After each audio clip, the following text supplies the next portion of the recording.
بقعة واحدة. مين هو الصحابي ده؟ صاحبك انت؟ القضيه اللي كسبتها وما كنتش متوقع ذلك ده كتير. زي ايه؟ اقول لك على حاجه، انا في دقيقة مره واحدة من المرات، من دلوقتي. دقيقه واحده. ايوه احنا بقى مش متعودين على البناء عليه دي يا استاذ وبتاع.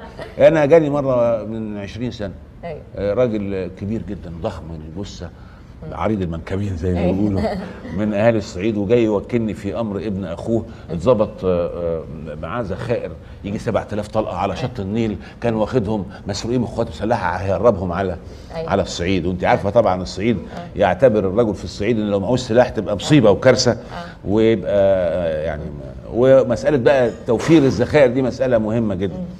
القضيه دي طبعا قضيه كانت ظروفها معقده، انما احنا عندنا بنقول دايما ان الشرعيه الاجرائيه تسبق الموضوع، والمساله دي لها فلسفتها في القانون. ونشير اختصارا الى قصه سيدنا عمر لما تصور الجدار وقال له انا اخطات في واحده وانت اخطات في 4.